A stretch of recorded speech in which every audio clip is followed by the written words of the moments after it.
Hello, मैं उदित कुमार और आज है हमारा ट्रेडिंग फ्रॉम ज़ीरो का डे 4/365।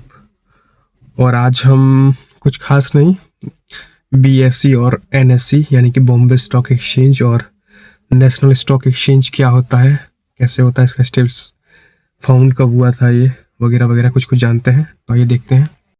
तो आज हम भारत के सबसे दो मुख्य स्टॉक एक्सचेंज जानेंगे। एक है बीएसई यानी कि बॉम्बे स्टॉक एक्सचेंज और दूसरा है एनएसई यानी कि नेशनल स्टॉक एक्सचेंज।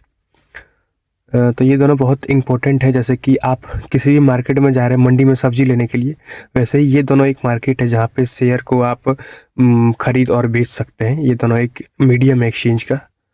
तो देखते हैं। पहला है बीएसई यानी कि बॉम्बे स्टॉक एक्सचेंज। ये 1875 में यानी कि 1875 में ये फाउंड हुआ था और एशिया का सबसे पुराना स्टॉक एक्सचेंज बीएसई एशिया का सबसे पुराना स्टॉक एक्सचेंज है। और ये मुंबई में एक दलाल, बहुत ही फेमस स्ट्रीट है जिसका नाम है दलाल स्ट्रीट, ये मुंबई में लोकेटेड है। और बीएसई का इम्पोर्टेंट इंडेक्स जो कहलाता है सेंसेक्स, बीएसई का एक इम्पोर्टेंट इंडेक्स जो सेंसेक्स कहलाता है, इसके अंदर 30 बड़ी बड़ी कंपनियां आती है। 30 सबसे बड़ी कंपनियां इस सेंसेक्स के अंदर आती है और ये सेंसेक्स बीएसई के अंदर यानी कि बॉम्बे स्टॉक एक्सचेंज के अंदर आती है। और बहुत ज़्यादा संख्या में इसमें कंपनी लिस्टेड है, यानी कि 5,500 यानी कि 5,500 से भी ज़्यादा कंपनियां बीएसई में लिस्टेड है। और इन्वेस्टर्स ज़्यादातर इसलिए आते हैं क्योंकि यहाँ पर सबसे पुरानी और छोटी कंपनियां हैं जो कि एनएसई उसमें नहीं मिलते हैं, शायद नहीं मिलते हैं, कहीं ना कहीं नहीं मिलते हैं।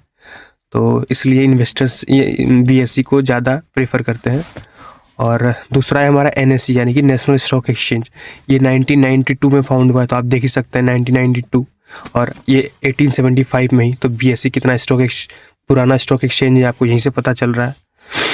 सबसे मतलब एनएसई जो है नेशनल स्टॉक एक्सचेंज, ये सबसे पहले इलेक्ट्रॉनिक ट्रेडिंग जो था इंडिया में यही इंट्रोड्यूस हुआ था एनएसई। और इससे पहले जो बीएसई था वो पेपर बेस्ड ट्रेडिंग था, वहाँ पर कंप्यूटराइज्ड ट्रेडिंग नहीं था, वो इलेक्ट्रॉनिक ट्रेडिंग नहीं था, वो पेपर बेस्ड वहाँ पर ट्रेडिंग होती थी। लेकिन इंडिया में सबसे पहले इंट्रोड्यूस्ड हुआ एनएसई 1992 में, फुल्ली इलेक्ट्रॉनिक ट्रेडिंग। एनएसई का इम्पोर्टेंट जो इंडेक्स है वो निफ्टी 50 कहलाता है। इसमें 50 बड़ी कंपनियां आती है।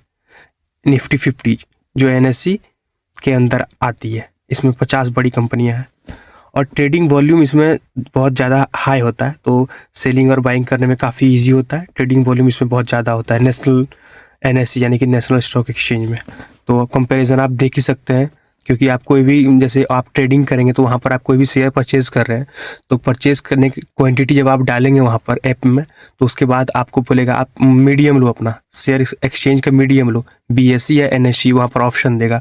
तो वहाँ पर आप अपने हिसाब से अपना सोच कर समझ कर बीएसई या एनएसई दोनों में से कुछ भी आप ऑप्शन ले सकते हो।